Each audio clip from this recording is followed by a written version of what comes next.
Je voudrais qu'on parle justement de la municipale, et notamment à Paris, avec le RN qui n'écarte aucune alliance. Écoutez, Sébastien Chenu, député du Nord et vice-président du RN, qui n'écarte pas une alliance avec Rachida Dati au second tour à Paris.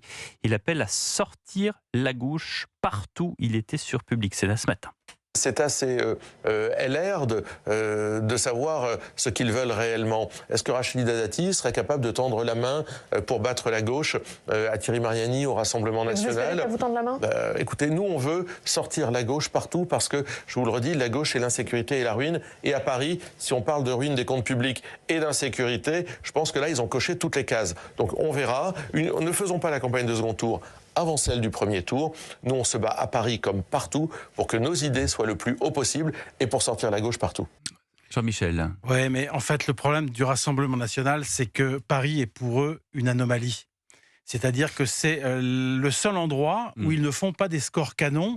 Et il faut se souvenir qu'aux dernières législatives de 2024, je crois que le niveau du Rassemblement national, c'est autour de 5-6. Alors, vous avez des candidats qui sont... Donc ils cherchent des alliés. Oui, alors Éric Zemmour, si vous voulez, lui, il a fait des scores lors de la présidentielle de 2022. Il a fait des très bons scores dans des arrondissements comme le 16e, comme le 8e, je crois, et comme le 15e, je parle de mémoire. Bon, lui, il a véritablement une implantation et une clientèle. Bon, mais le Rassemblement national n'a pas cette clientèle-là. Et c'est vrai que là, sur la ligne de départ pour la municipale, vous avez un certain Thierry Mariani, mais quand on regarde les sondages, il ne dépasse pas les 5%. En revanche, le Rassemblement national s'inquiète beaucoup du score de Sarah Knafo, parce que là, elle a véritablement un potentiel électoral important.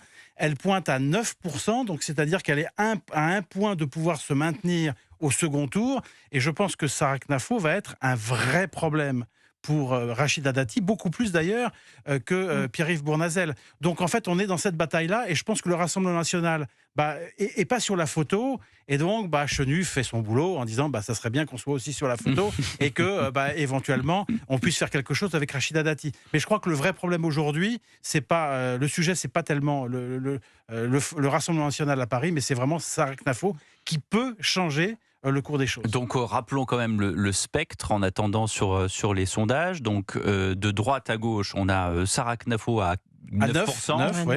Ensuite, on a Thierry Mariani à 5. À 5, oui. Voilà. Ensuite, alors, on met qui d'abord? On met Rachida Dati. Oui. Alors lui, Chenu, il dit les LR. Ben non, Rachida Dati, c'est le gouvernement. Donc bon, voilà. Après, sa famille, c'est quand même plus ou moins les LR. Là, il me semble qu'elle est autour de 26-28, je parle de mémoire. Voilà. Ensuite, il y a Bournazel. Alors Bournazel, lui, il est autour de 14, mais il baisse un peu. Et puis, vous avez Emmanuel Grégoire, qui lui, il a une position favorable avec 30... C'est le dauphin. C'est le dauphin, il est à 30%, et il réunit à la fois les socialistes, les communistes et les Verts, mais c'est vrai qu'il n'a pas énormément de réserve de voix au deuxième tour. C'est ça. Puisque, et après, il y a Chikirou. Et même Chikirou, elle est autour de 11. Alors, soit elle se maintient à 11-12 et elle pourra se maintenir au second tour, puisque le projet de la France Insoumise, c'est de faire battre par tous les moyens les maires socialistes. Si elle est en dessous de 10, elle ne pourra pas faire ça. Mais alors, c'est assez, j'allais dire, amusant d'entendre encore une fois Emmanuel Grégoire, et j'incite tous nos auditeurs d'Europe 1 à réécouter l'interview de Sonia ce matin avec Emmanuel Grégoire, parce qu'à un moment donné, il dit, mais enfin, c'est un secret de polichinelle, Rachida Dati et Sophia Chekirou sont très amies, donc il y en a une qui soutient l'autre. Enfin, cela dit, politiquement, c'est impossible. Oui, c'est impossible. Mais de toute façon, là, c'est une bataille absolument au couteau. Il n'y a jamais eu une bataille... C'est un vaudeville, en fait, cette élection parisienne. Mais il n'y a jamais eu une bataille aussi serrée à Paris depuis 2001, depuis l'élection de la Noé. Les sondages de second tour les donnent vraiment, Rachida Dati et Emmanuel Grégoire, à 50-50. Donc, en fait, c'est très indécis.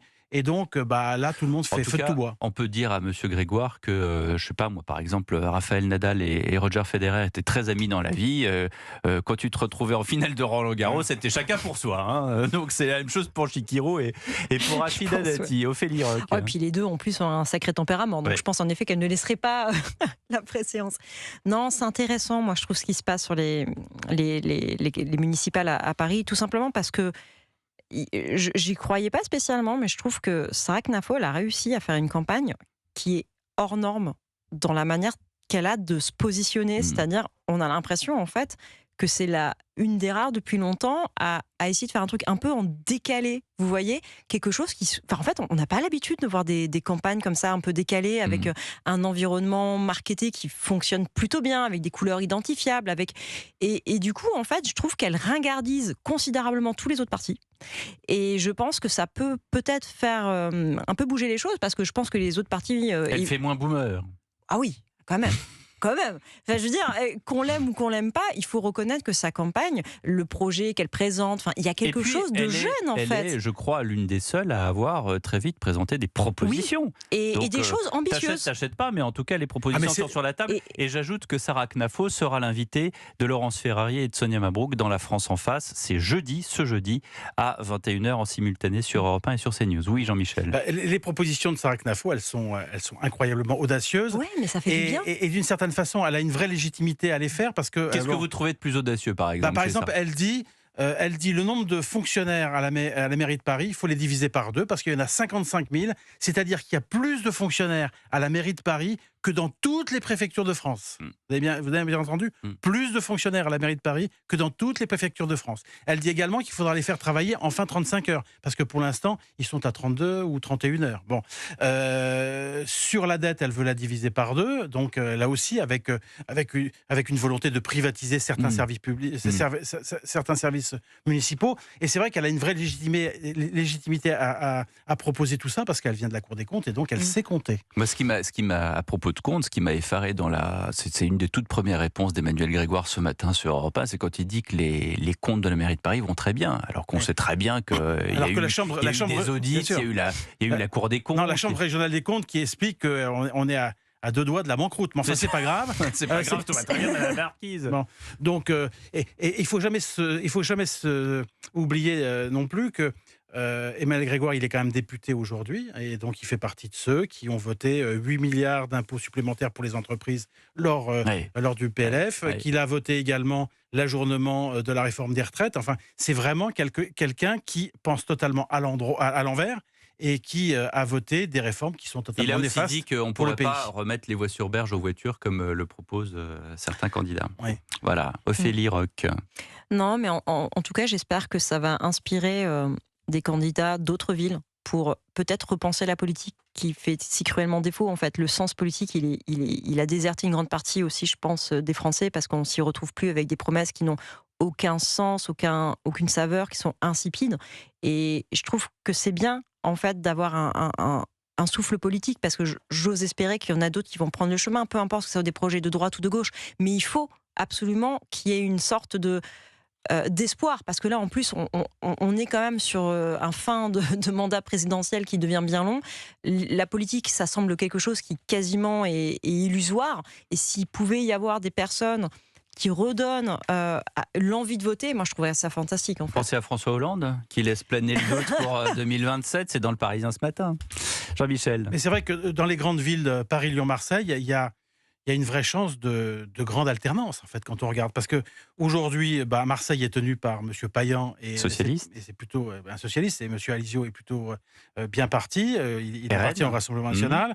À Lyon, c'est un vert qui est à la mairie. C'est Grégory Doucet. Voilà. Et il est vraiment challengé par Aulas, qui est en tête des sondages. Et puis à Paris, on a ce mano à mano entre Dati et vous n'avez pas parlé de Strasbourg ni de Bordeaux? Non, parce que pour l'instant, c'est moins... Parce que c'est PLM, Paris-Lyon-Marseille. Bon. Oui. Mais cela dit, les Verts, qui avaient beaucoup profité du précédent scrutin municipal avec le Covid, vont sans doute perdre énormément de mairies cette fois-ci.